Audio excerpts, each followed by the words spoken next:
Assalamu alaikum, dear students. It is class 11th, subject political science, and today our topic is means of ensuring free and fair elections, that is a universal adult franchise. तो आप सबको मालूम है कि हमारे हिंदुस्तान में elections जो है उनकी बेसिस है on universal adult franchise. So the election commission prepares an electoral list of all voters who are eligible to vote. तो eligible to vote कौन है? वही citizens जो 18 से प्लस है, और इसमें और भी कई कंडीशन है कि वो शहरी होना चाहिए इसी मुल्क का. तो वोटर लिस्ट बनाने के बाद बाकी जो चीज़ें हैं उन पे काम किया जाता है. तो एडल्ट फ्रेंचाइज, अब आपके समझ में ये आ गया कि एडल्ट फ्रेंचाइज का क्या मतलब है. It means that a right to vote or suffrage or franchise is available to all citizens of a country without any discrimination. तो बगैर किसी डिस्क्रिमिनेशन के, किसी भेदभाव के, किसी फर्क के हर एक को ये हक हासिल है कि वो अपने वोट का सही तौर पे इस्तेमाल करे. तो अब यहाँ पे एक मसला है कि हिंदुस्तान में किसको वोट का हक हासिल है. सबसे पहले उसके लिए जो कंडीशन है that is he should be a citizen of the country, सबसे पहली कंडीशन. इसके बाद must have completed the age of 18, यानी कि वो 18 साल से ऊपर होना चाहिए. ये दूसरी कंडीशन है.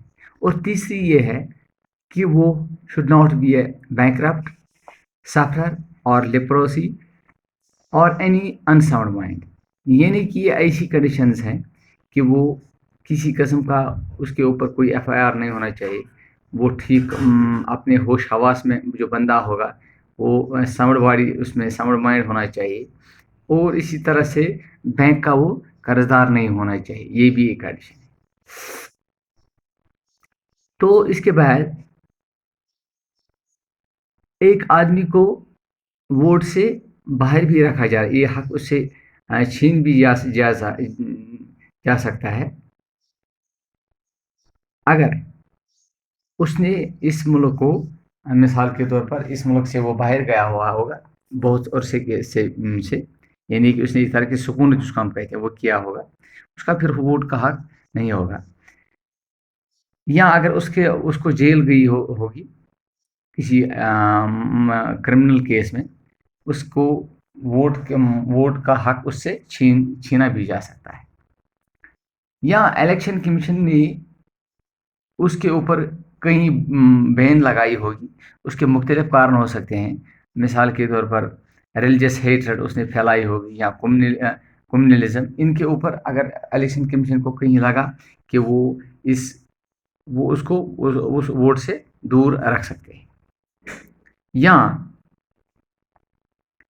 अगर उसके ऊपर बैंक का कर्जा भी होगा, बैंक का मतलब जिसको हम दिवालियापन कहते हैं, तो उस सूरत में उसको वोट से बाहर रखा जा सकता है.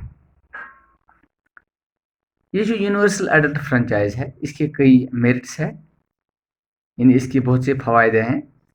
इन फ़ायदों में हम अक्सर ये गिनते हैं कि एक पॉलिटिकल इक्वलिटी ये बना के रखता है.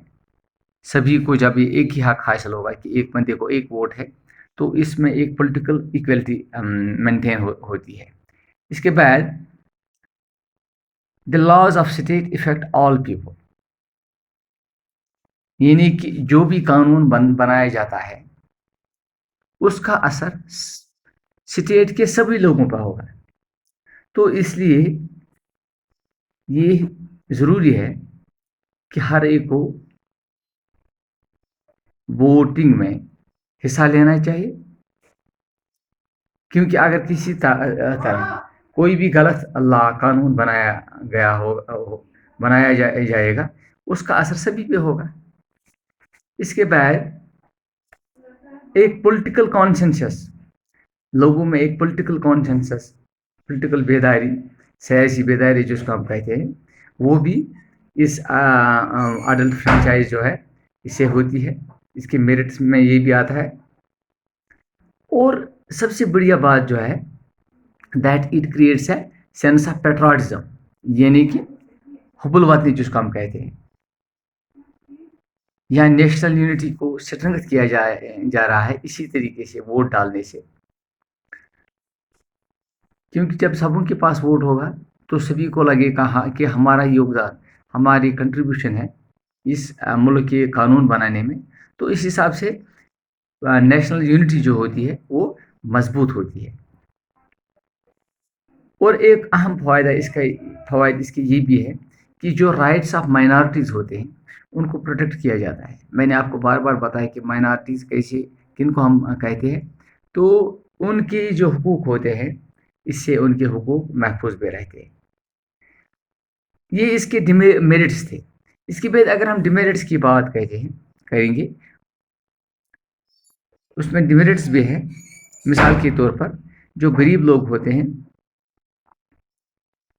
ان کو ووٹ صرف ڈالنے کا حق ہی حاصل ہوتا ہے، تو پولیٹیکل پاور جو ہوتا ہے وہ کسی اور کے ہاتھ میں چلا جاتا ہے. یہ اس کا ایک ڈیمیرٹ ہے. کامن پیپل ریپرزنٹیٹیو کو چنتے ہیں، ان کو یہ پتہ ہی نہیں ہوتا ہے جس کو ہم چننے جا رہے ہیں وہ اس قابل ہے کہ نہیں ہے، کیونکہ وہ اگنورنٹ ہوتے ہیں. تو ان کے ووٹ سے کبھی کبھار ایسا بھی لیجسلیٹر یا ایک ریپرزنٹیٹیو چن کے آتا ہے جو شاید قابل نہ ہو، جو اس کا حق نہیں رکھتا ہو. تو اس سے یہ اس کا ڈیمیرٹ بھی ہے. تو ایک حساب سے یہ بھی ہم کہیں گے کہ لارج نمبر آف ماسز جو ان ایجوکیٹڈ ہوتے ہیں ان کو ووٹ پوری طرح سے یہ قابلیت نہیں ہوتی کہ ووٹ ڈالے، کس کینڈیڈیٹ کو ڈالے، کس کمپیٹنٹ کینڈیڈیٹ کو ڈالے اور کس پرابلم کو مد نظر رکھتے ہوئے ہم یہ ووٹ ڈالیں. تو یہ بھی اس کا ایک ڈیمیرٹ ہے. اور یہ جو سسٹم ہے الیکشن سسٹم کا، اس کو ہم یہ بھی کہیں گے یہ بہت ہی ایکسپینسو ہے. It is quite expensive. بہت اس پہ خرچہ وغیرہ آتا ہے جو کہ ملک کی اکانومی کو ایک طرح سے مطلب اس پہ اثر پڑتا ہے. اور اس میں جو کمپلیکسٹیز ہیں، الیکشن کا انعقاد کرنا، رزلٹ ڈکلیئر کرنا، یا اس میں کبھی کبھار وائلنس بھی ہوتی ہے، کرمنلائزیشن ہوتی ہے پولیٹکس میں، یہ سب اس کے ڈیمیرٹس میں آتا ہے. تو these are the means of free and fair election in India. اس کو ابھی اور 2-3 لیکچر لگیں گے جس کو ہم آگے آپ کے آگے مطلب اس پہ ہم نظر رکھیں گے. Thank you.